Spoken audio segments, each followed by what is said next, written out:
Bonjour à tous et toutes. Vous êtes quasi 150 connectés ce matin pour ce webinaire de découverte proposé par la Fédération des centres sociaux.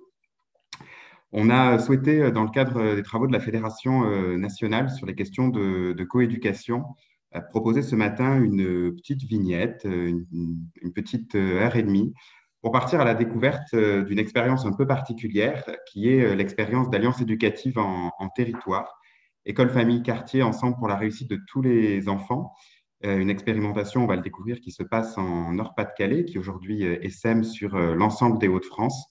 Et notre matinée va être consacrée justement à un regard un petit peu croisé autour de cette expérience, avec à la fois des acteurs de centres sociaux, des acteurs de la Fédération, des centres sociaux du Nord-Pas-de-Calais, également ATD Carmonde. Nous aurons également la participation de l'Éducation nationale, et également la participation de la ville de Roubaix.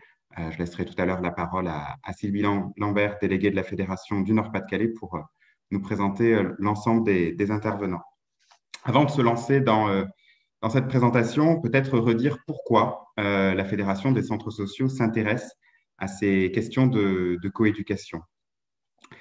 Cet intérêt, elle date finalement de l'histoire même de la naissance des centres sociaux, mais elle a été particulièrement saillante dans la période que nous avons traversée, en particulier face aux inégalités qui ont été exacerbées par la crise sanitaire.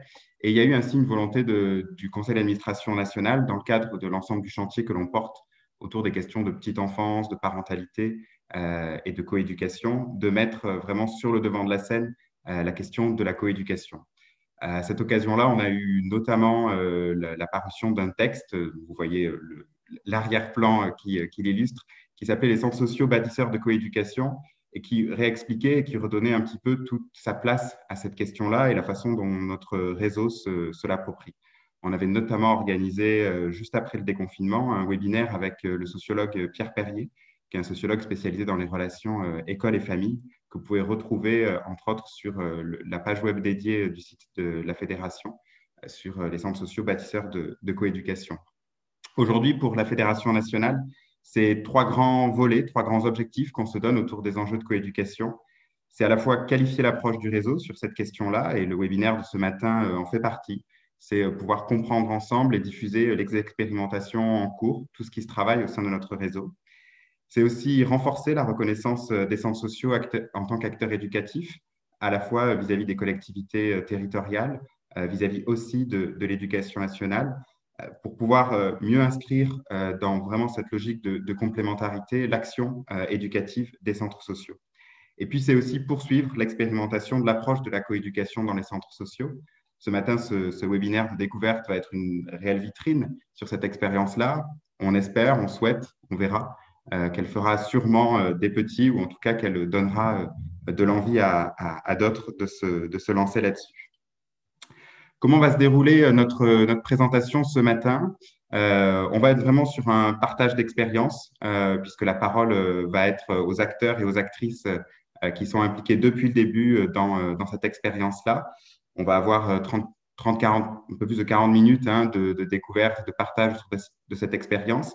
Et puis, on prendra le temps ensuite de pouvoir répondre à vos questions. Alors, à cet effet, vous avez deux espaces dédiés. Soit vous pouvez utiliser la partie discussion, soit la partie questions et réponses. Et on va essayer de traiter au fur et à mesure vos retours. Bien entendu, ce webinaire est enregistré. Vous le retrouverez sur le site internet de la FCSF d'ici une quinzaine de jours. Voilà pour ce petit propos introductif. Je vais laisser la parole à Sylvie Lambert, donc déléguée à la Fédération des centres sociaux du Nord-Pas-de-Calais.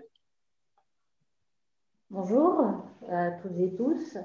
Je vais commencer par vous présenter un peu qui est avec nous pour présenter l'expérience qui nous concerne ce matin et qu'on mène depuis 2015 en Nord-Pas-de-Calais, qui a démarré en 2015. Donc j'ai avec moi Véronique Cormon, directrice du centre social Mosaïque à l'île Fives, qui est donc le premier centre social où on a mis en place une démarche de croisement des savoirs et des pratiques avec l'éducation nationale, et ATD Carmonde, et donc à ses côtés Marie Verquin, alliée ATD Carmonde, qui était volontaire à l'époque sur le projet de promotion familiale à l'île Fives. Et puis, pas dans la même salle, mais plus loin, donc on a Cédric Meurice qui est IEN sur l'inspection Roubaix-Centre et par ailleurs qui a une mission départementale d'Azen Nord hein, sur l'éducation prioritaire voilà, dans le département du Nord. Et Anne-Sophie Belgaïd, responsable du service réussite éducative de la direction enfance de la ville de Roubaix.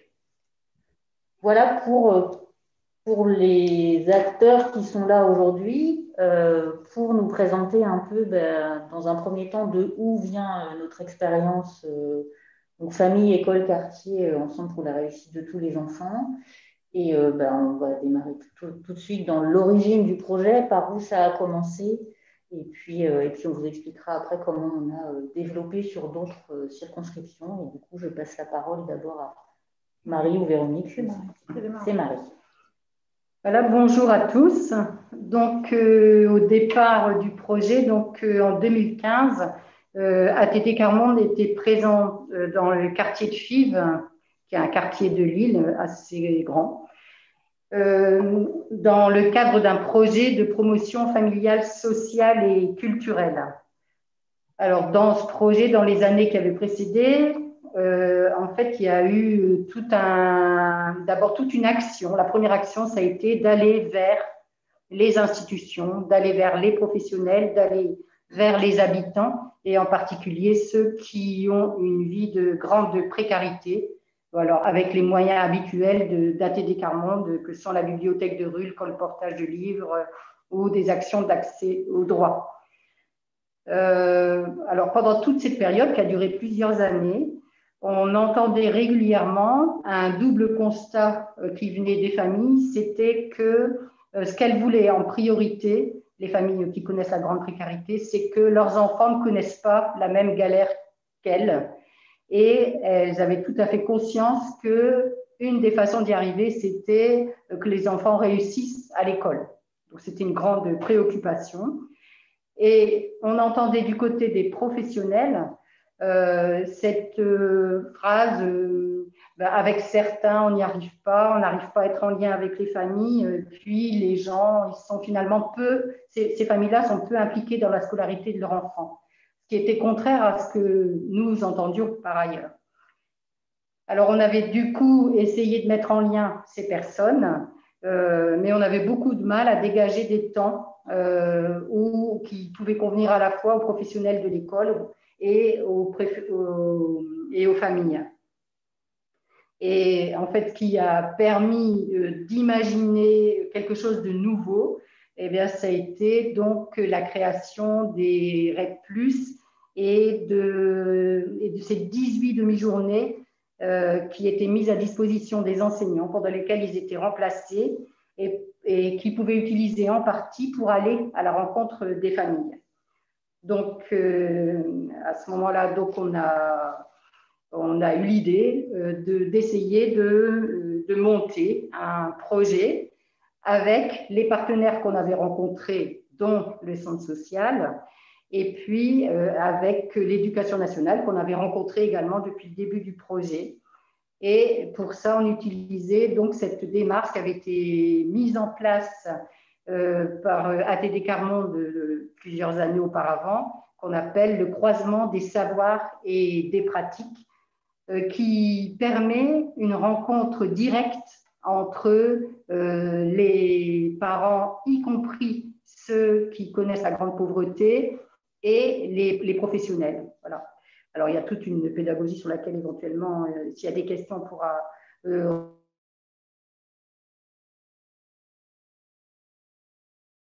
décider de mettre en place ce projet.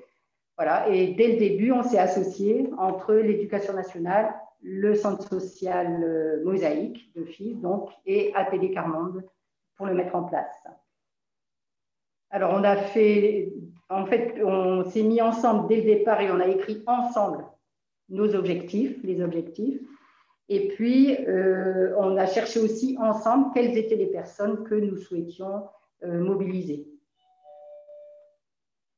Alors, côté centre social, en fait, c'était une assez grande évidence de s'inscrire dans la démarche, vu que comme dans beaucoup de centres, la question du soutien à la parentalité ou de la réussite des enfants est au cœur quand même du projet du centre.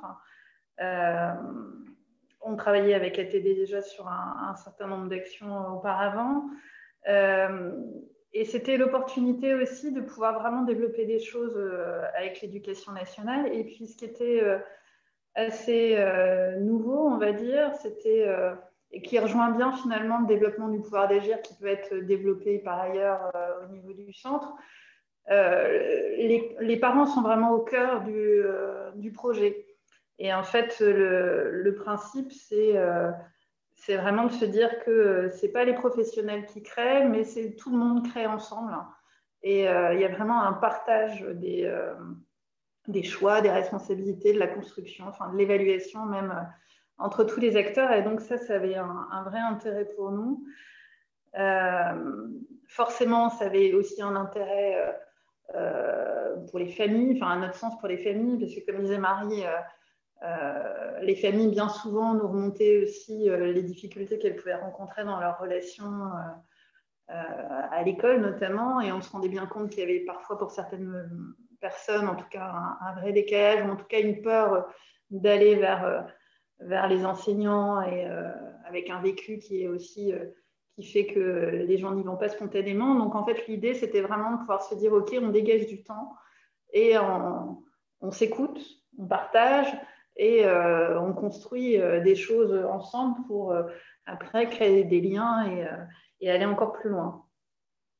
Alors, la spécificité peut-être de FIF par rapport après, vu que c'était un démarrage de projet et qu'on a tenté des choses avant, c'est que par contre, et ça du coup, on l'a revu par la suite quand on a essaimé, c'est qu'en fait, nous, on avait fait le choix de le faire sur l'ensemble du territoire, donc, sauf que FIF, c'est 20 000 habitants, c'est un certain nombre de groupes scolaires, donc on avait fait le choix de le faire avec l'ensemble des groupes scolaires.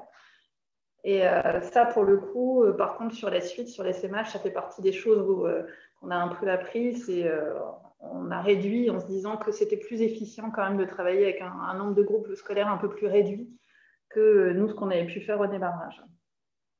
Donc là, je laisse la parole à Sylvie qui va expliquer l'essaimage. Je ne vois pas comment j'embraye ça. Ouais, bravo. Alors, on va le faire à deux voix, parler de l'essaimage avec Cédric.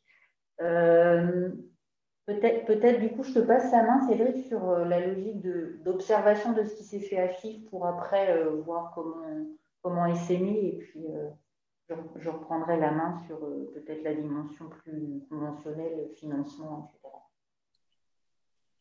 Merci Sylvie. De notre côté, au niveau éducation nationale, donc à l'échelle départementale, puisque je m'exprime également au nom de Sylvie Monin, qui est inspectrice maternelle donc à la DSDEN du Nord, avec laquelle donc on a monté ça. Donc moi, ayant davantage une responsabilité politique de la ville depuis un certain nombre d'années.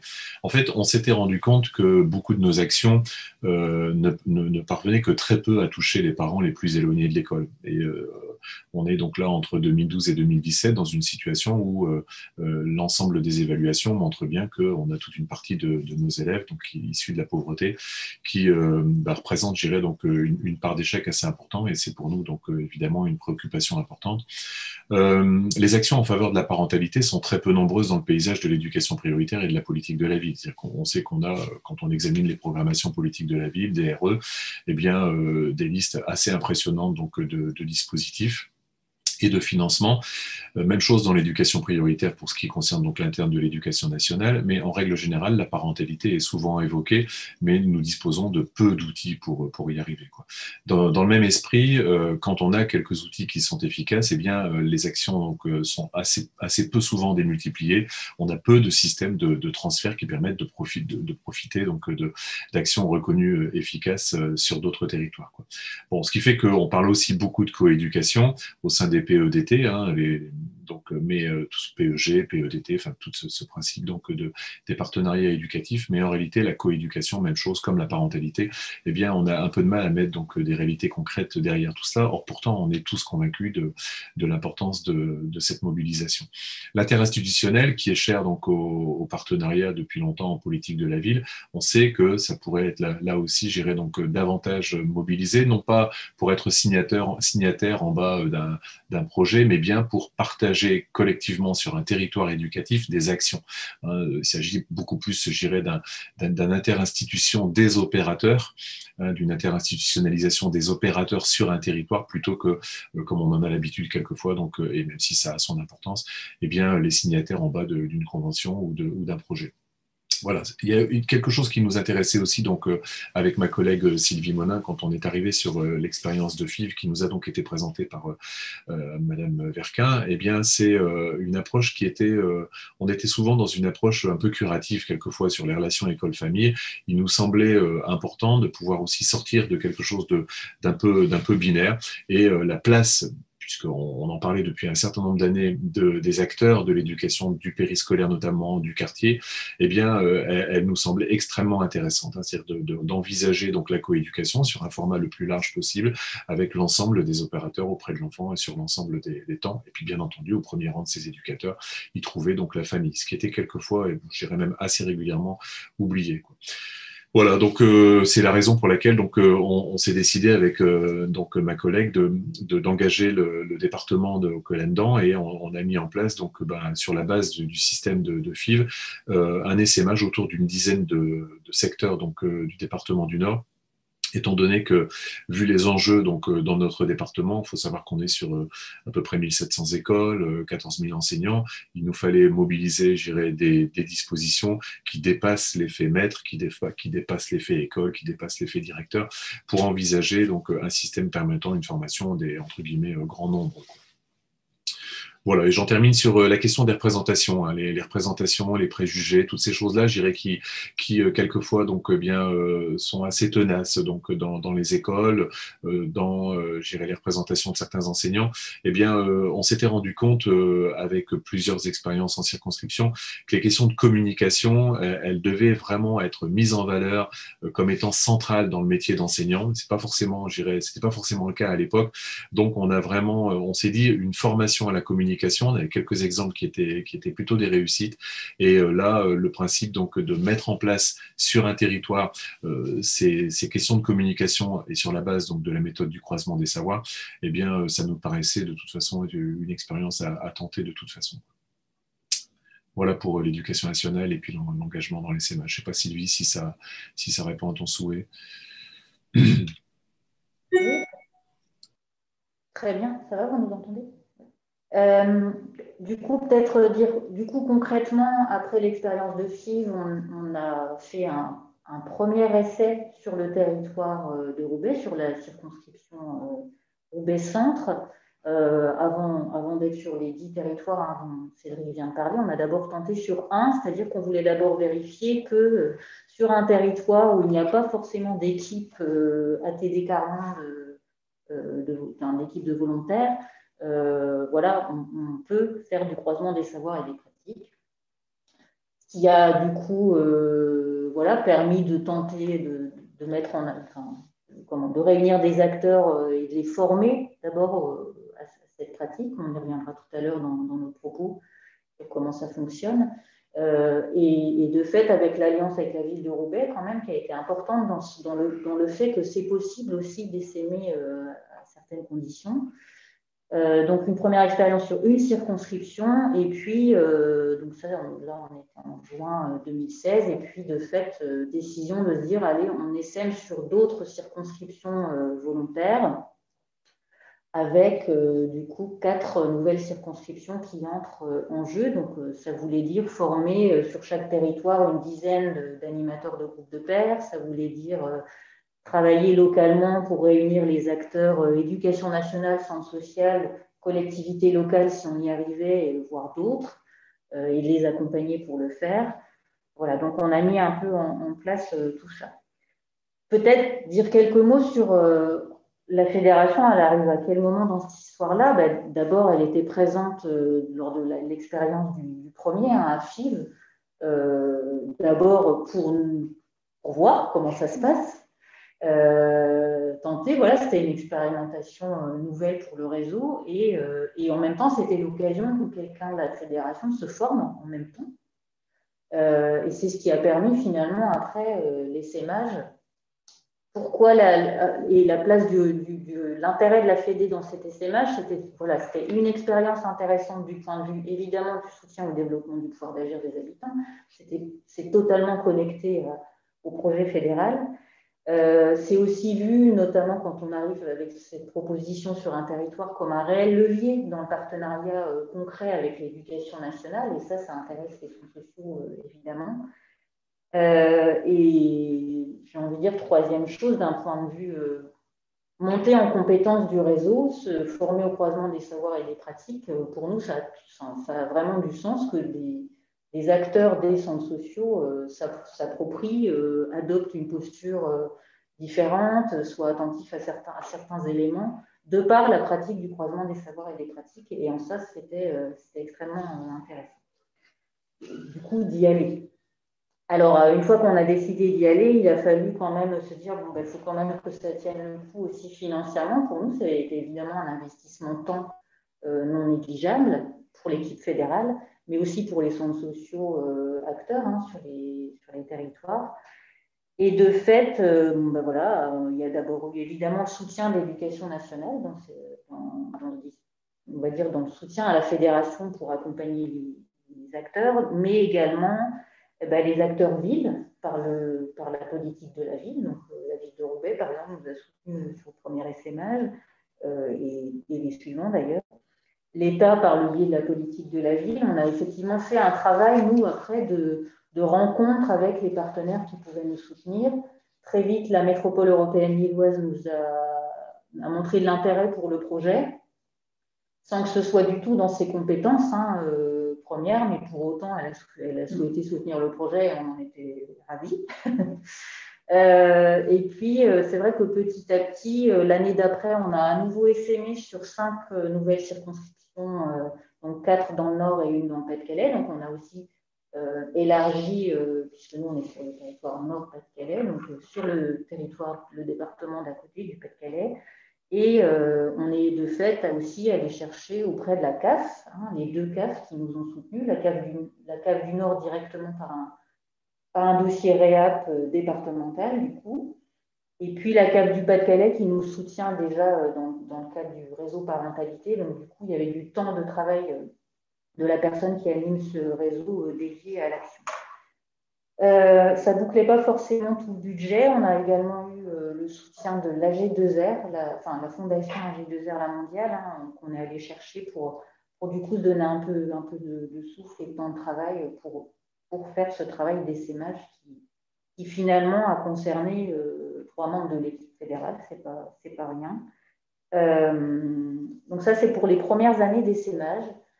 Où on en est aujourd'hui, on continue l'essaimage là cette année, alors évidemment avec un gros coup d'arrêt, entre guillemets, le gros coup d'arrêt lié à la crise Covid. Je dis entre guillemets parce que le coup d'arrêt, il est sur l'effectivité de mettre en place des journées de croisement qui étaient prévues. Mais pour autant, on a fait autre chose pendant cette période-là. Et effectivement, cette période-là a aussi ouvert des opportunités, entre guillemets, aussi, parce que ça a tellement révélé des manques en termes de liens, en termes de relations, que on a bien vu que là, il fallait s'emparer du sujet. Alors nous, on en est convaincus depuis plusieurs années, mais finalement, il fallait que ce soit mis au grand jour encore plus pour avoir le soutien. Du coup, là, depuis quelques mois de la stratégie pauvreté, qui du coup, là, nous soutient et va nous permettre de poursuivre l'essaimage, pas forcément à l'identique, c'est tout l'intérêt de ce soutien, de peut-être plus capitaliser aussi tout ce qu'on a appris sur les choses qu'on a mises en place, de tenter des choses avec le second degré, parce que ce qu'on n'a peut-être pas dit, c'est que les premières phases d'essaimage ne concernaient que le premier degré.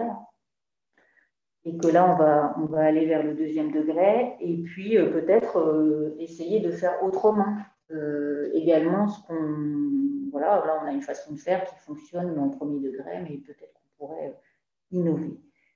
Et enfin, dernier élément dans le maillage institutionnel, c'est que sont apparues depuis un an maintenant les cités éducatives, et que évidemment, enfin, alors là, de ce fait, en tout cas, on a le soutien, enfin, on a été sollicité par les cités éducatives de Roubaix pour développer ce projet sur l'entièreté de la ville, mais évidemment que, enfin, très certainement que d'autres cités éducatives seront un lieu d'essaimage potentiel dans les années qui viennent. En tout cas, c'est ce qui est potentiellement prévu.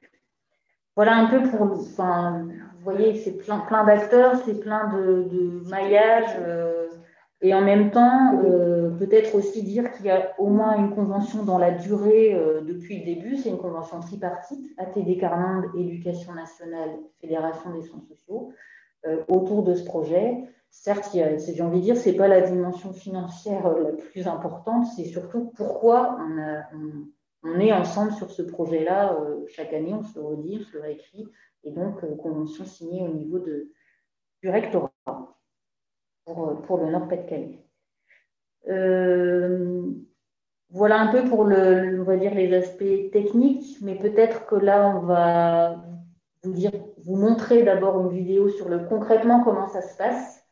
Qu'est-ce qu'on fait? Alors, vous allez avoir du coup des images qui ont été faites il y a 3 ans, avec des parents qui ont vécu l'expérience au démarrage, puisque c'est les parents du premier essaimage à Roubaix, et puis des prises de vue sur une journée de croisement qui se passait à ce moment-là, à Roubaix également d'ailleurs.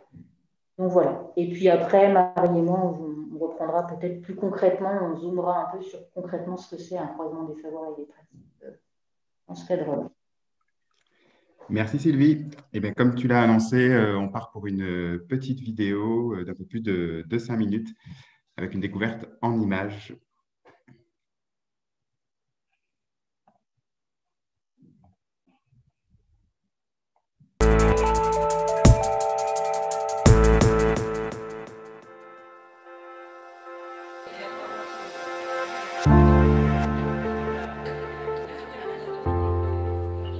Ensemble pour la réussite de tous les enfants, un projet initié et déployé en partenariat par l'Éducation nationale, ATD Quart Monde et la Fédération des centres sociaux du Nord-Pas-de-Calais.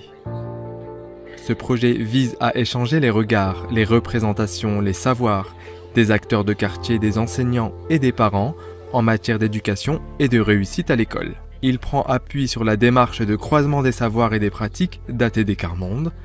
Alors le Césaire Hauts-de-France est allé découvrir cette démarche.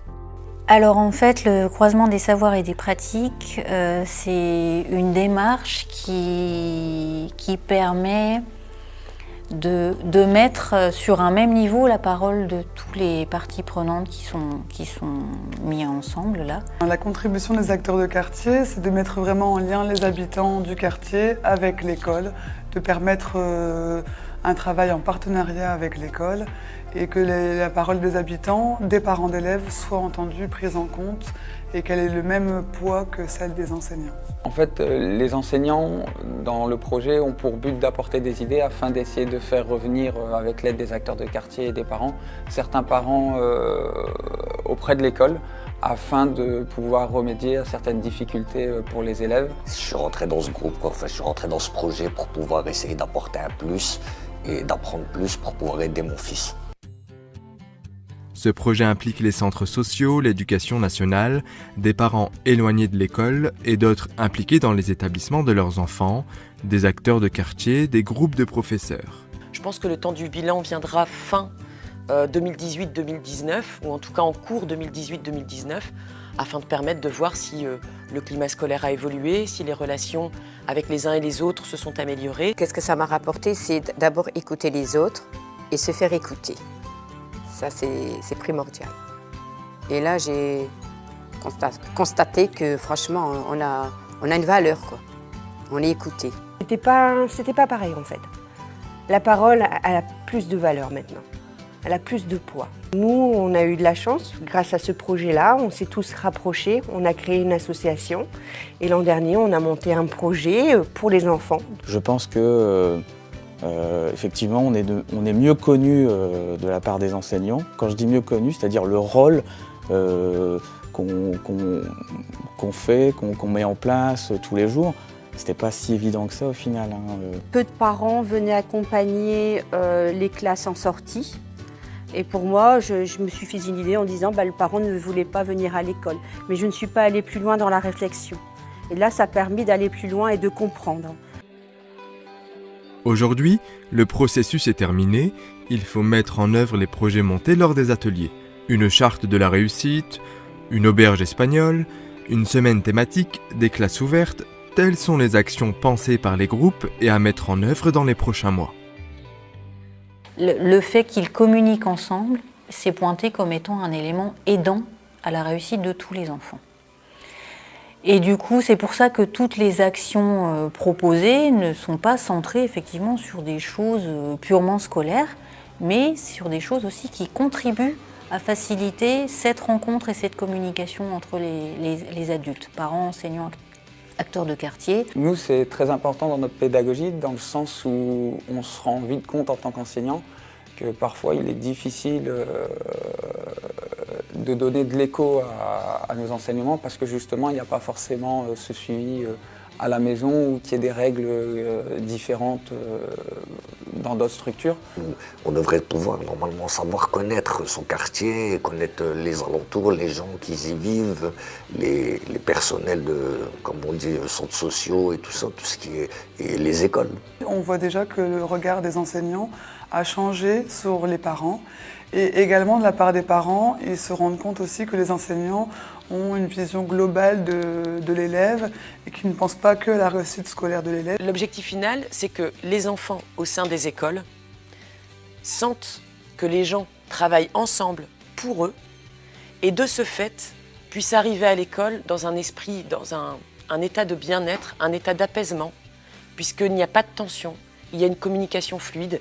Parce que moi, je me souviens, mes enfants, quand je venais à l'école, ils étaient toujours heureux. Ils disaient « Ah maman, je suis content que tu viennes avec nous, qu'on a fait ceci, qu'on a fait cela ». Pour eux, c'est quelque chose de chaud pour eux, pour dire « Voilà, ma mère, elle s'intéresse ». C'est vraiment un plaisir parce qu'il n'y a plus cette barrière, en fait. Il n'y a plus ce blocage. J'ai envie de dire en fait que c'est le vrai principe de coéducation. C'est-à-dire chacun sa place, chacun son rôle et on travaille en complémentarité. J'ai des attentes particulières, que d'autres parents entrent dans l'école, que l'association, où on a les parents ont monté une association, que cette association, il y ait beaucoup plus de membres, voilà, qu'il y ait une participation plus active. L'objectif final, c'est de pouvoir vraiment accompagner les enfants dans une réussite scolaire, que personne ne soit mis à l'écart et que les enfants de parents très présents à l'école ou les parents plus éloignés, ils aient tous la même chance de pouvoir accéder à une réussite scolaire. Ce projet de promotion familiale montre qu'il est possible de se comprendre, de créer ensemble, de croiser les savoirs et les pratiques. Des récits pleins de réalisme pour sortir de l'exclusion, renouer des liens confiants avec l'école, les services sociaux et les associations.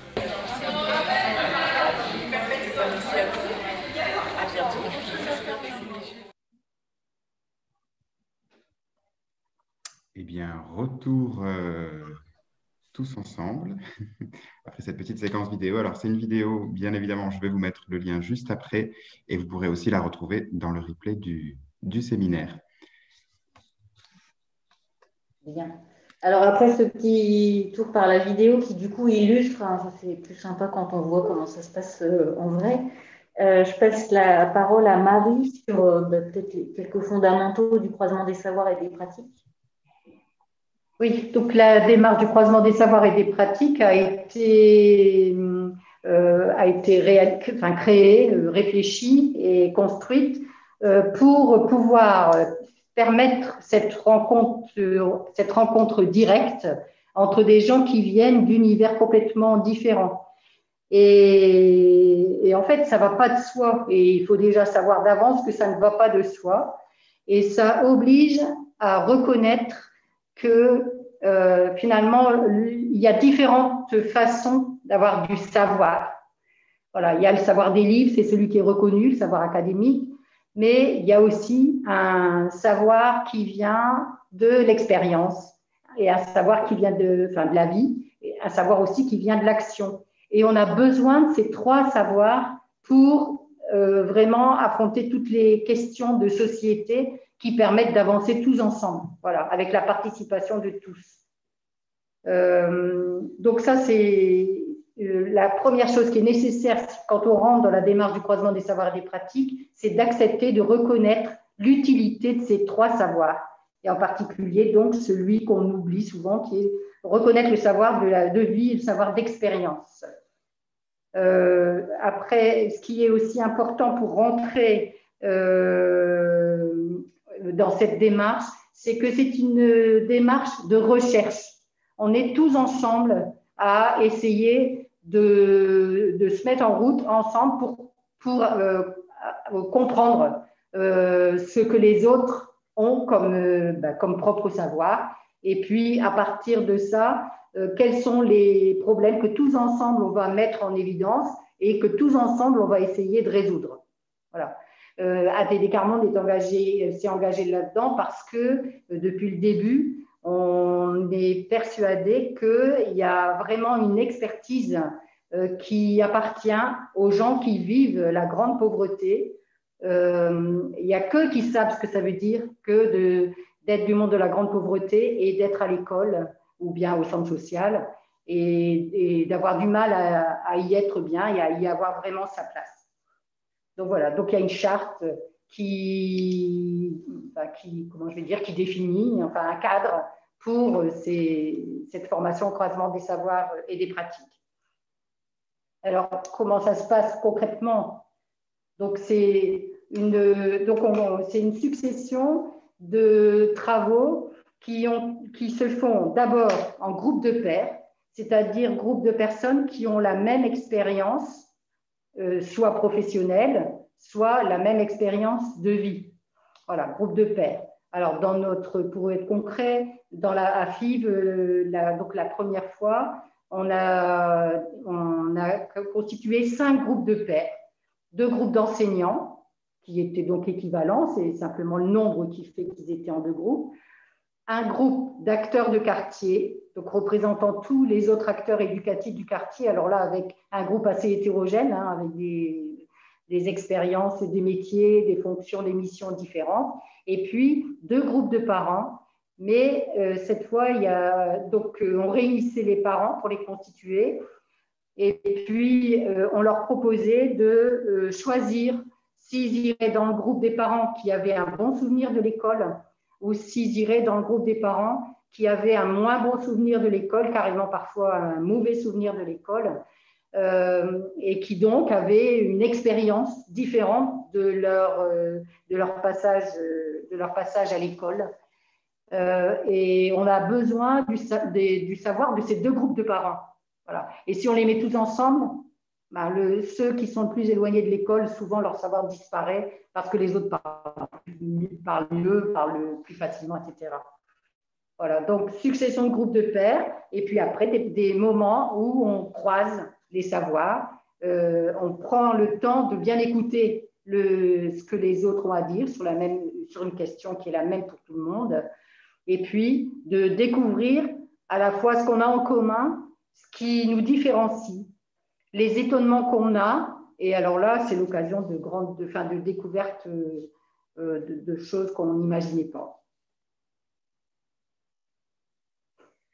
Pour mettre en place toute cette démarche, on a très vite repéré qu'il fallait, donc chaque groupe de pairs a des animateurs de groupe de pairs, en plus des animateurs des temps plénières, dont Marie vient de parler.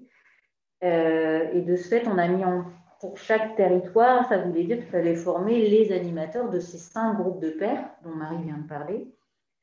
Ce qui nous a conduit à, du coup, faire un travail d'ingénierie de formation, en fait, pour pour faire en sorte que les animateurs de groupes de pairs soient dans la bonne posture en fait, d'animation et soient en mesure d'accompagner le croisement dans toutes ses dimensions éthiques, pédagogiques, pour que réellement on soit dans de l'échange de paroles de groupes de pairs, collectives, dans le respect et dans l'esprit de la charte en tout cas. Voilà, ce qui nous a amené à de ce fait former à chaque fois des animateurs de groupes de pairs qui sont, on va dire, qui ont un lien d'appartenance avec leur groupe.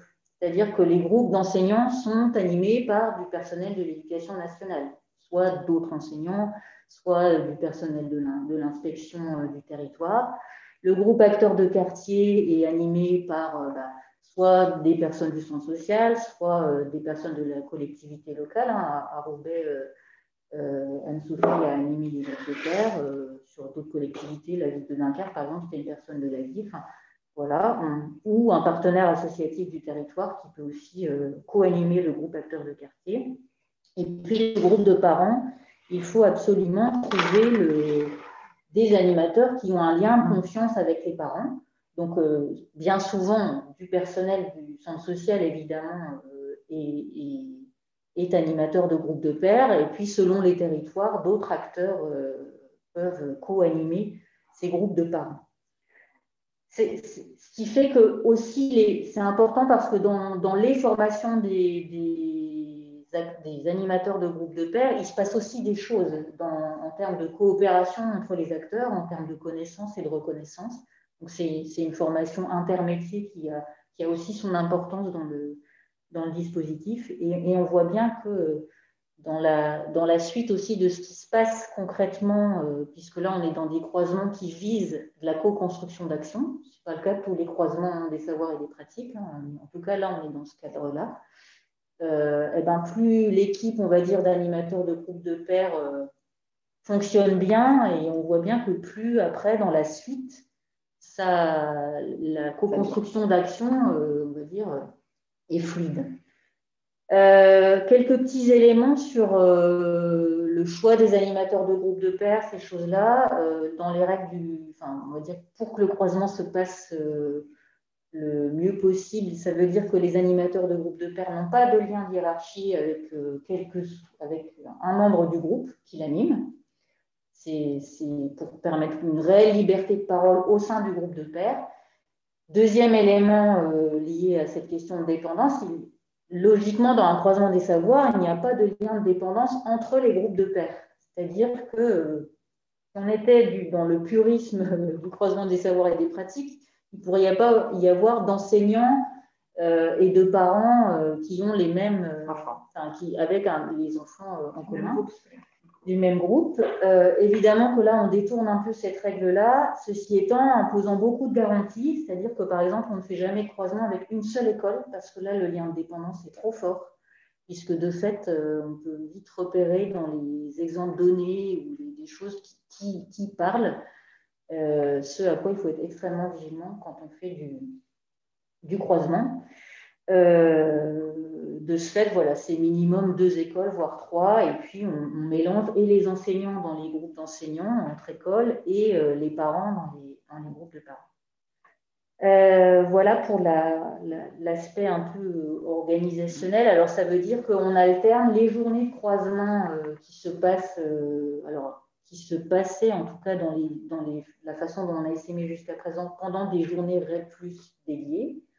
Mais on sait que sur les territoires où il n'y a pas de REP+, ou on doit imaginer d'autres façons de faire, et c'est pas, en tout cas on est en train d'y réfléchir, ce ne sera pas infaisable. Et donc on alterne les journées de croisement et les journées de formation.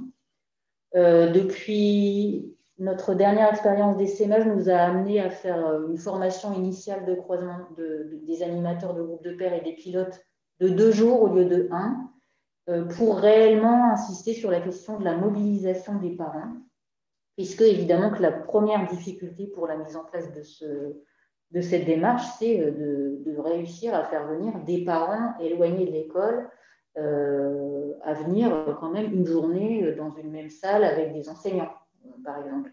Et donc, ça veut dire que ça prend du temps d'aller les chercher, de discuter, et donc repérer un peu comment on peut s'y prendre, comment on fait. Et tout ce temps-là, plus il est fait en partenariat, plus il fonctionne.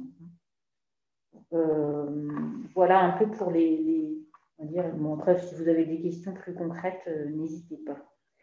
Avant peut-être passer à qu'est-ce que ça produit, qu'est-ce que ça apporte, la mise en place de ce projet-là sur un territoire. Et du coup, peut-être passer la parole je le dis à Anne-Sophie pour la ville de Roubaix. Est-ce que vous m'entendez bien? Oui. Très bien, Anne-Sophie. Ok, parfait. Alors, donc oui, l'apport pour une ville, je reprends mes notes. Je vais juste rappeler effectivement, mais Sylvie, tu l'as déjà un peu dit, donc j'irai un peu plus vite. C'est le contexte de notre mobilisation, puisqu'on a été, le service réussite éducative a été mobilisé dès l'expérimentation menée sur le territoire couvert par le centre social Alma. Puis après, on a travaillé au terme de cette expérimentation, un soutien de l'action et de son développement avec les services de l'État dans le cadre du volet éducatif du contrat ville. La ville intervient à 3 niveaux, bien sûr le financement, mais pas que. Je pense que du coup, sur l'expérimentation, on a été vraiment un partenaire éducatif à part entière sur l'appui à la mobilisation des acteurs de quartier, incluant les propres services de la ville. Je pense bien sûr au service réussite éducative, mais bien sûr au service des loisirs éducatifs qui regroupe les intervenants des temps péri et extrascolaires. Et aussi l'intérêt aussi, comme les centres sociaux, l'intégration aussi aux formations animateurs aussi dans une démarche de qualification des personnels. Et si je puis dire, puisque Sylvie, tu l'avais soulevé, on a pu aussi être animateur de groupe de pairs, dans le groupe acteurs de quartier. Et là, il y a eu un intérêt aussi de découvrir l'action vraiment en mode immersion participative, si je puis dire. L'intérêt pour la ville, où je pense tout service éducation ou éventuellement d'autres services en charge dans une collectivité de suivre l'initiative, c'est pour moi avant tout à l'échelle de la relation interpersonnelle, puisque qu'on soit animateur, responsable d'accueil de loisirs, travailleur social, et là la remarque, je pense, vaut d'ailleurs pour toute structure participante, c'est comment on fonde ou on refond la relation avec le parent, et en partant justement d'une bonne compréhension mutuelle. Et donc, on est tous dans nos métiers face aux parents. À l'échelle aussi de l'action, puisque aussi on est tous amenés à mettre en place des actions parentalité. Et pour moi, grâce aussi à cette expérience et à ce déploiement, ça permet aussi de s'interroger et de se poser les bonnes questions, puisqu'on est souvent tous à se dire, voilà, pourquoi les parents ne sont pas là. Ils ne sont pas là puisque peut-être tout simplement l'action n'était pas adaptée, correspondait pas aussi à leurs besoins. Donc, comment aussi cette démarche, au final, peut être un préalable à la réalisation d'actions parentalité, où justement, on va faire avec le premier acteur de ces actions, à savoir les parents. Et enfin, un intérêt aussi plus grande en termes d'échelle, si je puis dire, pas d'intérêt bien évidemment, à l'échelle du haut des territoires sur lequel se déploie cette action, puisque l'enjeu est bien, et là, le reportage l'indiquait bien. On a entendu, par exemple, Moustapha Sadala, qui est post-liaison école-famille-quartier au centre social Alma, de le dire, c'est qu'on est au cœur forcément de la coéducation. Et comment justement on met en place de façon concrète cette coéducation, partir aussi de cette démarche de croisement des savoirs et des pratiques, c'est de travailler ce lien avec les familles, l'école bien sûr, et les acteurs de quartier. Et comment justement on peut travailler à ce déploiement et s'appuyer justement sur le croisement des savoirs et des pratiques pour aussi déployer d'autres démarches éducatives structurantes. Et là, effectivement, ça fait le lien, comme Sylvie le rappelait, la proposition de la ville de Roubaix, mais bien sûr avec ses partenaires, Éducation nationale et préfecture, d'inscrire aussi le déploiement de cette démarche comme une action aussi à part entière au sein de la cité éducative et sur un axe aussi qui fait sens en termes de coéducation, l'axe prioritaire justement de renforcer les coopérations et l'enjeu il est là. Comment justement on peut s'appuyer sur cette démarche à l'échelle des quartiers pour travailler justement cette coopération avec les parents également, et en s'appuyant bien sûr sur un certain nombre d'actions préexistantes et développées au sein des centres sociaux, comme la mission liaison école, famille, quartier. Voilà. Merci Anne-Sophie. Cédric, je te passe la parole peut-être pour ton regard et d'inspecteur, on va dire, sur la circonscription Roubaix et puis peut-être une vision plus globale départementale sur l'intérêt de pourquoi soutenir et pourquoi SMI et l'intérêt peut-être plus local aussi de ce projet. Merci Sylvie. Écoutez, moi, en complément de ce que j'ai indiqué tout à l'heure en introduction, on a beaucoup axé, je dirais, donc ces éléments sur la formation, parce qu'en fait, la formation REP+, c'est quelque chose donc qui a émergé que assez récemment et qui, selon les départements, est organisé donc selon des modalités différentes. En tout cas, nous, on a voulu donc aller sur la transformation des pratiques, la transformation des regards et la transformation des systèmes. En fait, les pratiques de communication avec les parents n'étaient absolument pas professionnalisées. Et donc, ça a été pour nous l'occasion, dans le cadre donc, de ces formations REP+, et sur la base du croisement des savoirs, d'organiser à l'échelle locale, ça a un intérêt de plus de pouvoir se former sur le travail, au travail hein, et dans le territoire concerné, d'organiser donc ces formations donc beaucoup plus professionnalisante parce que un jeune enseignant, et ils sont nombreux dans ces secteurs, arrive sans trop savoir comment il doit organiser une réunion, un entretien, les échanges, la collaboration avec les parents. Enfin, voilà, ces choses-là, je dirais, donc, étaient assez peu appréhendées en formation initiale, tout au moins sur leur versant opérationnel. Et donc, le professionnaliser, ça a été quelque chose de déterminant pour l'installer comme étant eh bien, un incontournable donc, dans l'action de nos enseignants, mais également pour installer eh bien, des outils qui véritablement peuvent eh bien, leur permettre de mieux réussir ce qui constitue donc, des réalisations quotidiennes dans le cadre du métier d'enseignant. On sait qu'on peut être en contact avec les parents un certain nombre de fois dans la journée, et donc il est important que tout ça puisse faire l'objet donc, de formation technique, hein, de formation outillée, quoi. Donc la question du changement de regard sur les parents, de l'évolution de la représentation des enseignants, elle a été centrale. Et Marie l'évoquait tout à l'heure, il y a un certain nombre de choses qui sortent au moment des séances de croisement des savoirs, et c'est la raison pour laquelle cette méthode est quand même est essentielle. C'est des prises de conscience qui quelquefois même génèrent des moments d'émotion assez intenses de la part d'enseignants qui peut-être au bout de 15 ans, 20 ans, 25 ans, eh bien, se rendent compte que certaines représentations eh bien, avaient besoin d'évoluer. Donc en ça, c'est véritablement une formation qui transforme les gestes professionnels, qui transforme les pratiques, qui transforme les regards.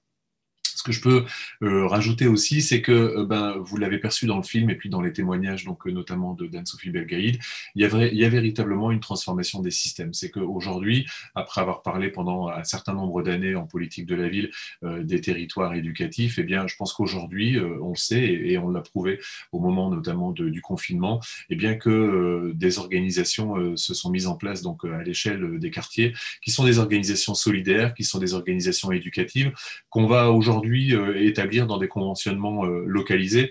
Et donc, on peut se dire que ces expériences ont généré donc, des climats scolaires au sein des écoles, donc je parlais de l'évolution des systèmes, mais également autour des écoles, hein, donc projets éducatifs globaux, qui ont notablement évolué donc, en positif.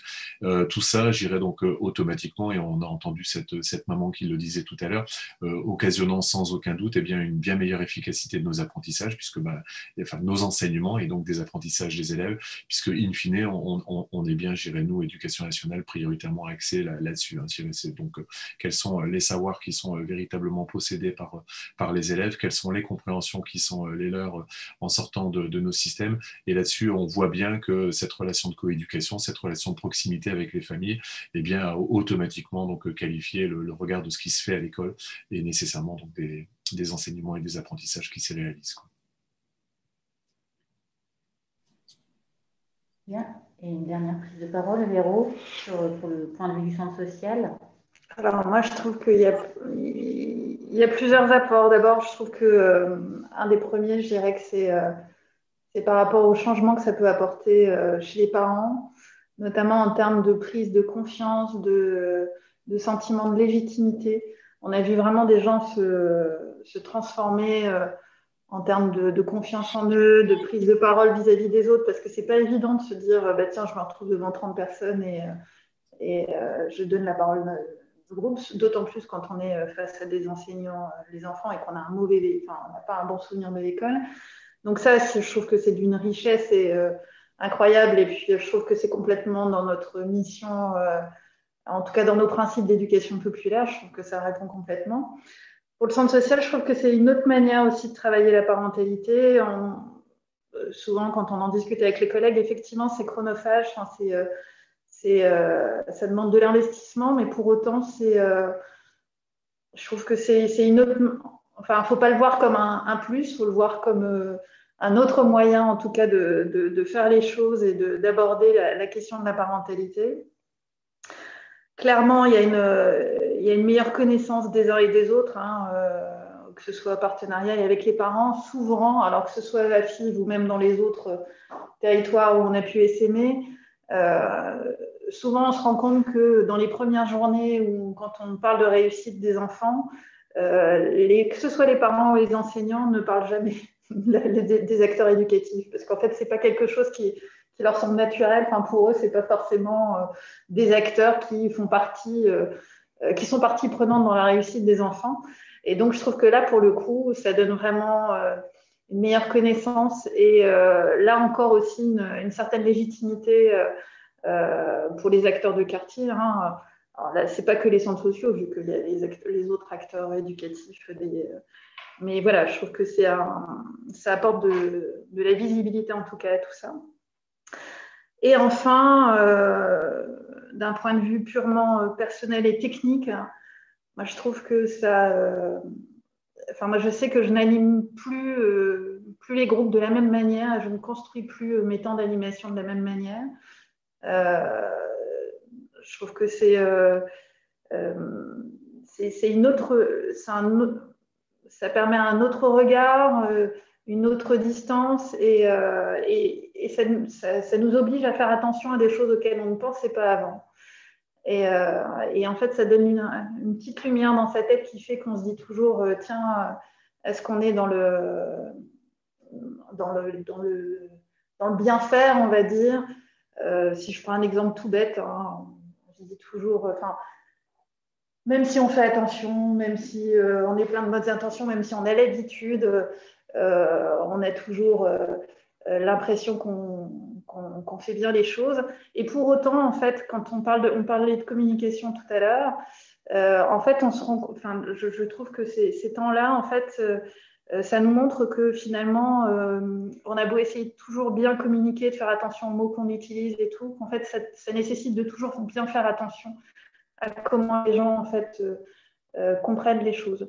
Si je prends un exemple d'un temps qui avait été fait en commun avec ATD, sur la question, sur un texte qu'on avait travaillé où on parlait des usagers, les habitants, en fait, on était super surpris, on ne s'y attendait pas, parce que c'est un mot qu'on utilise quand même beaucoup dans nos structures. Et les gens, en fait, nous ont dit qu'ils ne le prenaient pas bien du tout, ce mot-là. Pour eux, ça avait un peu une impression Kleenex, en fait. Pour eux, ils ne mettaient pas la même chose derrière ce mot-là que nous, ce qu'on pouvait mettre. Alors, effectivement, des fois, on tombe toujours un peu dénu, mais en fait, du coup, je trouve que le fait d'animer, de travailler avec cette technique et tout, ça nous a donné des réflexes, en tout cas d'attention par rapport tout ce qu'on peut utiliser, au jargon qu'on peut utiliser, à la manière d'écouter, à la manière d'être avec l'autre, qui fait qu'on a toujours l'impression qu'on est en soutien, et pour autant, des fois, on va aider l'autre à finir sa phrase. C'est pas ça qu'il faut faire, parce que c'est nos mots, c'est pas les siens. Enfin, voilà, il y a plein de petites choses auxquelles il faut faire attention. Je trouve que ça apporte beaucoup. Moi, une grande partie de mon équipe a été formée du coup à la technique, et c'est vrai que je trouve que du coup, on n'aborde pas les choses de la même manière maintenant. Je pense que maintenant, on peut entrer dans l'échange, questions-réponses. Exactement. Merci pour, en tout cas, cette première heure consacrée à une présentation à la fois de l'histoire de l'émergence de la dynamique, à ce regard croisé aussi entre partenaires, et puis à des éléments de témoignage. Alors, on a beaucoup de questions, des témoignages aussi. Je vais laisser la parole à Yannick, qui va pouvoir nous faire une première petite synthèse de quelques éléments de questionnement, et puis on regardera ensuite qui peut répondre là-dessus. Alors, on a des questions qui sont liées à l'opérationnalité d'un croisement des savoirs et des pratiques. Donc, ça démarre comment? À l'initiative de qui? Qui est légitime, en fait, et qui décide de qui est légitime à mettre autour de la table, en fait, quels sont les acteurs légitimes? Et quand on démarre ou quand on a envie de démarrer un croisement des savoirs et des pratiques, à quelles difficultés sommes-nous confrontés? Voilà, un premier chapeau de questions. Merci Yannick. Peut-être que je vous passe la parole, Sylvie. Oui. Alors, là, j'ai envie de dire, vous avez eu l'expérience de FIF sur comment ça a démarré là. J'ai envie de dire, dans l'essaimage, comment ça se passe? En fait, il y a d'abord, nous, on en a parlé au sein de notre réseau, il y a des centres sociaux qui nous ont dit ça nous intéresse. Et j'ai envie de dire, au niveau du pilotage départemental, il y a aussi Cédric Meurice et Sylvie Monin qui réunissent régulièrement les inspecteurs du département, et puis qui parlent aussi de la démarche. Cédric, tu pourras peut-être étayer. Mais donc, il y a un espèce de croisement entre des volontés, en fait, qui émergent soit des centres sociaux, soit d'inspecteurs qui ont envie d'avancer sur le sujet. Et quand nous, des centres sociaux, nous disent qu'ils ont envie, on voit pour que le lien soit fait avec l'inspecteur, et réciproquement. Si des inspecteurs sont partants, on voit sur une circonscription, on voit si d'abord sur le territoire il y a un centre social ou pas. Bon, c'est quand même souvent le cas, il y en a beaucoup sur le nord, notamment dans les REP+. Et puis j'ai envie de dire, de là se constitue un peu localement un comité de pilotage local, et ça c'est extrêmement important que la démarche soit bien menée localement. Ce n'est pas du tout quelque chose de descendant qui est imposé aux acteurs, c'est bien des acteurs volontaires qui veulent se saisir de la démarche, et nous on les accompagne du coup à réunir le comité de pilotage en associant d'abord direction du centre social et l'inspecteur de circonscription. Voilà, c'est dans le dialogue où on voit quelles écoles vont être partantes, on dialogue avec les directions d'école évidemment. Est-ce que la collectivité locale veut participer, partie prenante du projet ou pas? Et là j'ai envie de dire, c'est localement aussi où soit le directeur ou la directrice du centre social a le contact, soit l'inspecteur, soit les deux, et il raccroche la collectivité locale à l'envie. Et puis, les autres acteurs, s'il y en a, ça c'est du coup très lié à la réalité du territoire, pour lancer, j'ai envie de dire, l'envie. Après, nous, de fait, on pose un cadre, on va dire, en termes de calendrier, c'est-à-dire que sur une année scolaire, on dit, on va essaimer sur 1, 2, 3, 4 territoires, et on essaye de faire en sorte que ça démarre un peu au même moment pour pouvoir faire les formations d'animateurs de groupes de pairs en même temps, c'est-à-dire on réunit les animateurs des différents territoires pour faire les formations. C'est intéressant aussi, alors évidemment c'est intéressant parce que ça nous évite de faire 4 fois la même formation et d'en faire qu'une de fait, mais c'est aussi intéressant dans l'échange entre les territoires, aussi des différentes réalités et comment après ils se causent aussi d'un territoire à l'autre. Je ne sais pas sur les difficultés pour démarrer si… Peut-être Sylvie? Vas-y. Ouais, du côté enseignant, il est vrai que monter ces journées REP+, et elles ont souvent eu lieu au centre social, ça représente une rupture dans les habitudes quand même assez considérable, quoi. Donc, il y a effectivement dans le chat là, quelques questions là-dessus, hein. Le portage, bon, tu l'as indiqué Sylvie, le portage il est indiscutable, quoi. Je dirais donc tous les endroits, parce qu'on a eu des endroits où ça a moyennement fonctionné, étaient liés, je dirais, à une certaine déficience du portage au niveau des directions, quelles qu'elles soient, hein, que ce soit l'éducation nationale, centre social, etc., quoi. Donc on doit vraiment avoir tous une intention d'y aller. Et c'est vrai que pour la sélection des enseignants qui y participent, puisque donc là il s'agissait on va dire entre 8 et 15 enseignants, donc rassemblés en formation REP+, donc comme le disait Marie tout à l'heure, il y a un certain nombre de journées annuelles, et là il s'agissait de 3 fois un jour, donc à peu près sur chaque trimestre de l'année, où une dizaine d'enseignants donc étaient avec les parents et avec les autres groupes de pairs, étaient donc invités à cette formation, donc organisée au centre social, évidemment avec coordonnateur REP, hein, dont l'action est absolument essentielle sur ce dossier, également conseiller pédagogique de circonscription. Donc, je voudrais signaler le fait que ça ne va pas tout seul et qu'on a effectivement à bien communiquer dans les écoles pour savoir pourquoi ces enseignants vont en formation là, pourquoi eux, parce que c'est pas toujours évident. On a quelques enseignants qui étaient partis là aussi sur des représentations fausses et pourquoi nous on doit y aller. Bon, voilà, quoi. Donc il y a vraiment beaucoup de travail là-dessus. Même chose, et je laisserai à ce moment-là Véronique après en parler. Moi j'avais été étonné, puisque ça n'est pas mon quotidien, de l'ensemble des efforts qui avaient été réalisés par les centres sociaux concernés pour obtenir la présence des parents et de tous les parents ce jour-là.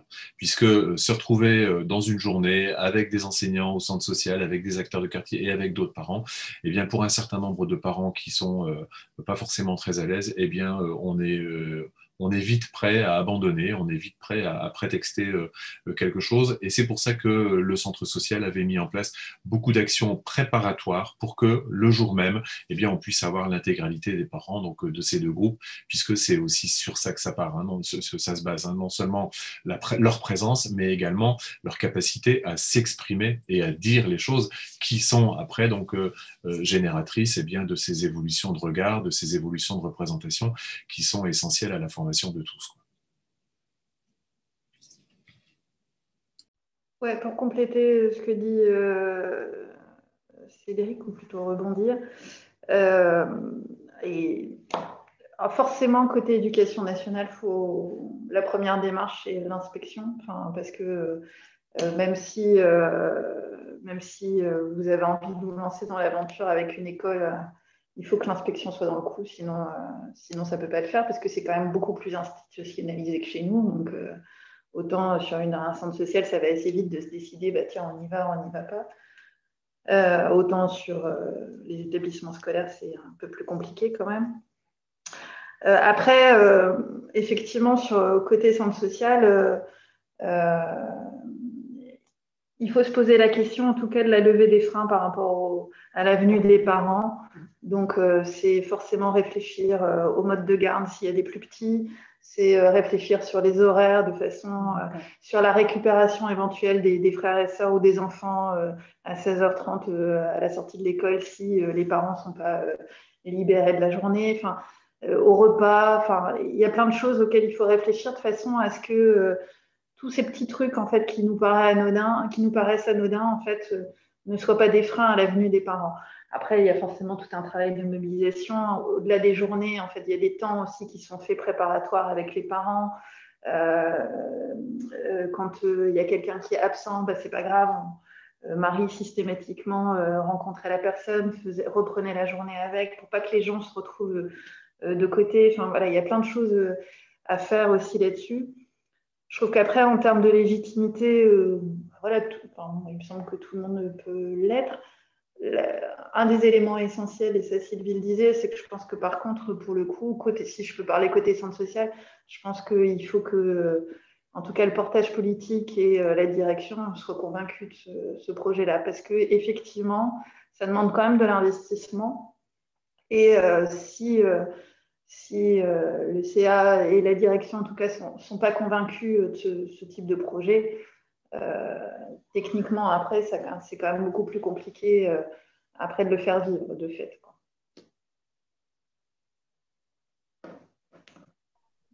Merci pour cette première série de compléments et de réponses. Peut-être, Yannick, on prend une deuxième série de quelques questions. Oui, alors peut-être sur la formation des animateurs de groupes de pairs, la question est concrètement comment ça se passe, qui est formé, qui est choisi pour être formé, combien de temps dure la formation, voilà des choses un peu opérationnelles là-dessus.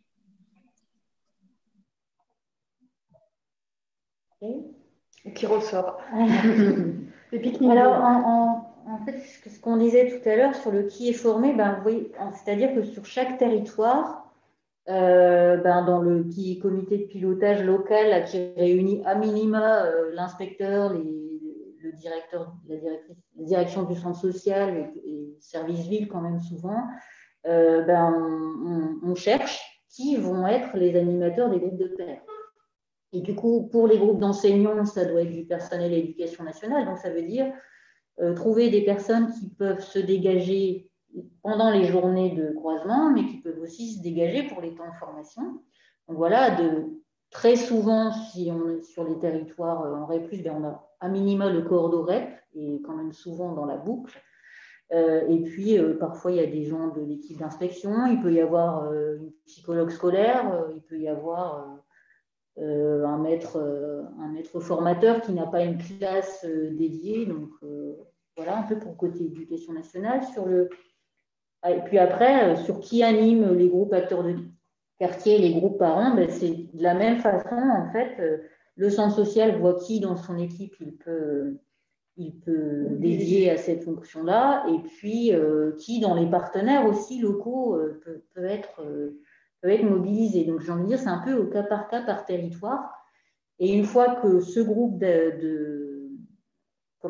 d'animateurs est défini, voilà, il y a l'inscription à la fin, il y a l'entrée en formation. Donc, on a en fait, du coup, maintenant, on a 2 jours de formation initiale qui commence par le fait de faire vivre d'abord un croisement durant la première journée pour bien réaliser ce qu'ils vont animer finalement, parce que quand on ne l'a pas vécu, c'est quand même un peu plus compliqué.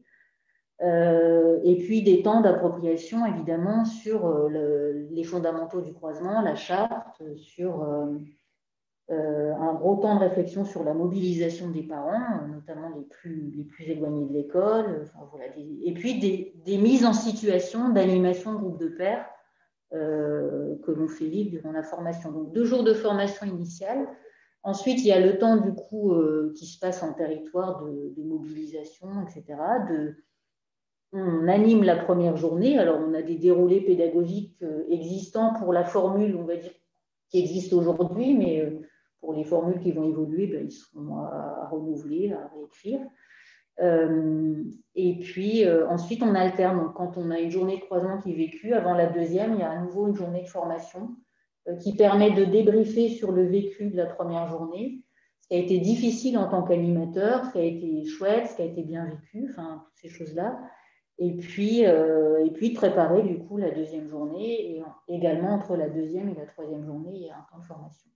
Peut-être une précision sur qui anime ces journées de formation, c'est quand même important de le dire. C'est une équipe du coup aujourd'hui qui est mixte dans sa composition, mixte parce qu'elle est animée en fait par du personnel de l'éducation nationale qui est dans l'aventure depuis le début. On voyait Nathalie Desrousseaux dans la vidéo, qui de fait participe à la formation des animateurs de groupes de pairs au jour d'aujourd'hui. ATD Carmonde, alors avec Marie, mais il peut y avoir aussi d'autres collègues d'ATD Carmonde qui participent à la formation. Et puis Véro participe, co-anime les formations au besoin. Et puis, au sein de l'équipe fédérale, on est 3 au jour d'aujourd'hui à être formés au croisement des savoirs et des pratiques. Je dis 3, mais non, finalement, bien maintenant 5. Dans la logique qu'à partir du moment où on a commencé à SMI, très vite, on a vu qu'il fallait être plusieurs, en fait, à acquérir cette compétence d'animation du croisement des savoirs et des pratiques. Et aussi, on va dire, l'intégration pleine de la démarche et de ses fondamentaux. Si je peux ajouter peut-être quelque chose pour l'équipe de formation, dans ces journées de formation, tout au moins à certains moments, il y a aussi participation de parents qui ont déjà fait du croisement des savoirs et des pratiques avant. Alors, à la fois, au moment où on réalise un croisement des savoirs et des pratiques, ben, comme ça, il y a pour pouvoir réaliser, il faut qu'il y ait un groupe de parents, justement, entre guillemets, éloignés de l'école. Donc, voilà. Mais aussi, on a encore bien vu très récemment, dans une espèce d'exposé dans lequel ils disent, ils forment les professionnels, justement, par rapport à la mobilisation, en disant ceux qui aident les parents qui ne viennent pas de façon spontanée à participer à ce genre de choses, ou qu'est-ce qui les freine, qu'est-ce qui les pousse à venir. Voilà. Et souvent, cette parole directe est de grand poids. Peut-être aussi juste préciser quand même que on forme les gens à animer les groupes de pairs, mais en fait, par contre, l'animation globale des journées en fait sur les territoires, c'est toujours quelqu'un du groupe de formateurs qui intervient en fait, parce que pour la première fois en tout cas, parce que c'est compliqué de tout assimiler du premier coup, et comme on le fait en formation-action, en fait, on demande d'abord aux gens de se former à l'animation des groupes. On s'occupe de l'animation globale, et après, l'idée par la suite, c'est qu'ils gagnent en autonomie. Mais c'est vrai qu'au moins pour la première session, en fait, on assume les animations globales, les plénières, comme on dit. Peut-être aussi, peut-être juste ajouter aussi sur les enjeux de formation, comme Sylvie l'indiquait, comment aussi, entre guillemets, on augmente aussi potentiellement notre nombre de formateurs. Il faut aussi inclure peut-être toute la démarche de mobilisation aussi des autres acteurs de quartier qui peuvent se retrouver, entre guillemets, comme animateurs de groupe de pairs ou participer au groupe de pairs. Donc ça, je pense que de façon aussi très opérationnelle, c'est à intégrer. Comment aussi on anticipe le temps sur la mobilisation d'autres acteurs de quartier. Alors sur la ville de Roubaix, on a mobilisé par exemple les UTPS, les clubs de prévention, notamment, et bien sûr, je l'avais dit tout à l'heure aussi, les services loisirs éducatifs, mais je pense qu'on a eu aussi sur un croisement aussi des personnels petite enfance également. Précise UTPS, du coup, dans le Nord, c'est les services sociaux du département. Oui, merci. Merci pour ces compléments et ces retours. Alors, il nous reste une petite dizaine de minutes ensemble. Alors, on ne pourra pas répondre à toutes les questions. On les a consignées. On tentera, avec le replay de cette heure et demie ensemble, de vous envoyer aussi quelques points de réponse plus précises. Peut-être, Yannick, on démarre par l'avant-dernière question que l'on a identifiée. Ouais. Du coup, quand on n'est pas en géographie prioritaire, comment on peut essayer de mettre en place un croisement des savoirs et des pratiques? Bon, moi, je veux bien répondre. Enfin, en tout cas, du point de vue éducation nationale, puisque c'est vrai que ça dépend si on parle de géographie prioritaire type politique de la ville ou alors éducation nationale. Mais en tout cas, en ce qui concerne l'éducation nationale, certes, l'absence de formation REP+, en plus, il y a le distinguo entre REP et REP+, l'éducation prioritaire étant constituée donc de ces deux types de zonage. Quand on est en REP+, on dispose de moyens de formation qui ont été évoqués tout à l'heure par Madame Verquin. Ces moyens de formation n'existent pas donc dans les autres secteurs, que ce soit les secteurs ordinaires ou les secteurs REP, et en conséquence, c'est quand même donc une difficulté de plus pour remplacer les enseignants. Maintenant, il faut savoir que je resterai donc tout à fait positif sur des perspectives autres que sur le REP+, parce qu'il existe des moyens de formation dans le premier degré notamment, donc qui sont dédiés, qui sont donc à la main de l'inspecteur, qui sont prioritairement pour ces années-ci, donc centrés sur les mathématiques et le français. Mais on dispose également donc d'un volume d'heures, donc de 108 heures donc année, qui peut être mobilisé donc localement. Il y a notamment, des heures qui sont dédiées aux questions de relations avec les parents. Donc, on peut envisager donc de pouvoir donc intégrer dans le service des enseignants ces formations. Il est vrai qu'il y a une question également sur l'intégration du projet dans le rural. Comme l'a dit tout à l'heure Sylvie Lambert, la question du réseau local et de l'existence d'une structure sociale, maison des associations, centre social bien entendu, mais d'autres structures de cette nature, un portage municipal suffisant, constitue donc évidemment un certain nombre de conditions qu'on va quasiment dire comme étant indispensables, quoi. Les endroits où dans le Nord ça a un peu moins fonctionné, c'est parce que nous avions des faiblesses à ce niveau-là, quoi. Donc pour moi, cette action peut être menée donc en dehors des territoires identifiés d'éducation prioritaire sans difficulté.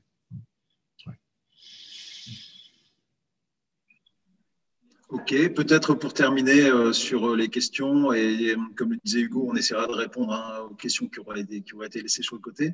C'est quelles sont les perspectives, en fait, clairement, sur les dynamiques, les différents chantiers qui sont en présence au regard de l'expérience qui est menée depuis quelques années. Ça va être tout très en lien avec ce que Cédric vient de dire. Une des perspectives, c'est justement de pouvoir essaimer sur d'autres territoires que les territoires en éducation prioritaire, et du coup, voir comment on fait. Une autre perspective, c'est l'essaimage sur le niveau du secondaire avec le collège. Donc voilà, c'est une réflexion qui a déjà démarré, mais on va dire la mise en œuvre concrète a été stoppée en raison de la crise sanitaire, mais là, on reprend la réflexion pour une mise en œuvre, on espère, bientôt. Perspective, collège, évidemment, pour nous, notre perspective dans le cadre de la stratégie pauvreté, c'est le fait d'étendre l'expérience sur l'autre bout du territoire des Hauts-de-France, c'est-à-dire la Picardie. Voilà, où du coup, on est en train d'accompagner les collègues de la Fédération de Picardie, des pays Picards, à se former déjà à la démarche, à s'approprier, et puis on va voir sur comment, avec leur réseau, leur partenariat avec les acteurs locaux et acteurs d'éducation nationale, ça prend. Le réseau parent. Le réseau parent. Le fait de mettre en lien. Oui, une autre dimension dont on n'a pas parlé, mais qui s'est mise en place en parallèle depuis quelques temps, c'est le fait que, en fait, nous, on a souhaité réunir les parents des différents territoires qui ont vécu les journées de croisement et du coup ont développé de la co-construction d'actions. Donc, réunir les parents qui ont cette expérience, et voilà, pour permettre les échanges, pour permettre leur mise en réseau, le fait qu'ils se donnent des forces entre eux aussi, c'est extrêmement important, qu'ils puissent se rendre compte de ce qui se fait ailleurs, que ça inspire et que ça donne envie peut-être de refaire, de faire autrement, etc. Je ne sais pas si d'autres, vous voulez peut-être... Je veux bien répondre concernant les actions qui avaient été quelqu'un du chat nous évoque la question des actions qui sont postérieures donc à l'expérience, parce que il est vrai que l'action telle que nous l'avons déroulée dans les différentes circonscriptions concernées, eh bien, elle dure 1 an, et après le territoire est laissé à ses propres initiatives et entre guillemets à ses propres responsabilités, puisque nous ne disposions pas des moyens pour continuer donc d'animer. On avait d'autres endroits à investir, et donc on a évoqué un certain nombre de fois donc des actions qui auraient pu être des actions un peu significatives, et au bout du compte, l'expérience montre après 2-3 années que c'est plutôt, je dirais donc sur le territoire, des conséquences positives, et pour ce qui me concerne, je les inscrirais dans le cadre de ce qu'on appelle un peu la démocratie scolaire, c'est-à-dire que par exemple, il y a un bon exemple, c'est le fonctionnement des conseils d'école. Le conseil d'école existe, il est réglementé par un certain nombre de textes précis, les rôles y sont définis, et on sait que le fonctionnement peut être plus ou moins conforme donc à ces textes, quelquefois par manque d'implication de parents, pour un historique à étudier, hein, des raisons à étudier. En tout cas, la bonne santé du territoire après cette expérience se juge sur le fonctionnement, par exemple, de ce genre d'instance, mais le fonctionnement également donc d'un climat élargi au-delà de l'école, c'est-à-dire voilà, ce qui se passe à l'entrée, à la sortie, ce qui se passe avec le temps périscolaire, ce qui se passe sur le temps de restauration. Et je pense que ça nous permet se remettre tous à un niveau sur ces questions relationnelles, sur ces questions de représentation, d'absence de jugement, et ça permet d'engager un cercle vertueux sur ce petit territoire pour ce qui nous concerne souvent autour de l'école, quelquefois au-delà avec un peu le secteur de collège, mais ça tourne beaucoup autour d'une école. Et à la condition qu'on veille sur les loupés de climat, telle ou telle invective, tel ou tel parent qui est resté sur une représentation différente de ce qui se passe au local, eh bien, ça fonctionne. On peut continuer avec des semaines de parents sur des semaines des arts. Il y a eu des choses avec des entretiens positifs. Bon, enfin, voilà, des tas de choses qui constituent des actions professionnelles des enseignants et de l'école à destination des parents, qui du coup enclenche un cercle vertueux qui peut durer donc un certain temps, à la condition qu'on ait toujours ces mêmes positions en tant qu'encadrant, qu'on veille à la permanence de ces valeurs, et puis que le cas échéant, on organise des moments pour se le dire, des moments pour fêter un certain nombre de choses ensemble. Il y a une question sur le confinement, comme je l'ai indiqué tout à l'heure, on s'est rendu compte sur les secteurs où on avait donc mis en place ce projet donc antérieurement, des réactivités complètement différentes du point de vue du confinement. Ça, c'est clair. Donc, du point de vue de la capacité donc, à établir donc, des liaisons extrêmement fréquentes entre le centre social et l'école, par exemple, la question des injoignables donc, pendant le confinement a été traitée bien plus facilement sur ces secteurs grâce au partenariat avec le centre social, quoi. Et la ville, bien entendu. Merci Cédric. On va arriver au terme de nos échanges. Alors, je sens de la frustration dans nos participants puisqu'il y a encore plein de questions auxquelles on n'a pas pu répondre. On s'engage côté FCSF à vous envoyer des réponses à ces questions-là. On sent que notamment émergent pas mal de demandes ou en tout cas de volontés pour se dire comment on peut mettre en place cette dynamique-là sur son territoire. On essaiera d'apporter quelques pistes ou des éléments. En conclusion, un grand merci à Sylvie, Cédric, Marie, Véronique, Anne-Sophie et Yannick pour cette matinée passée ensemble, pour avoir bien voulu se prêter au jeu de cet exercice en ligne de webinaire, pour tenter de présenter en 1h30 une expérience qui a déjà plusieurs années et où on aurait pu y passer 2 ou 3 jours pour réellement approfondir. On espère que de l'autre côté de l'écran, cette heure et demie aura été aussi l'occasion un peu de mieux comprendre cette dynamique d'alliances éducatives en territoire et en particulier de la méthodologie de croisement des savoirs et des pratiques. Cette heure et demie, vous pouvez la retrouver d'ici 2-3 semaines sur le site internet de la FCSF, avec également des compléments. D'ici là, vous avez aussi d'autres ressources sur la partie les centres sociaux bâtisseurs de coéducation. À très bientôt. Une bonne après-midi à tous et toutes, et puis un bon appétit avant. Merci. Au revoir. Au revoir. Merci.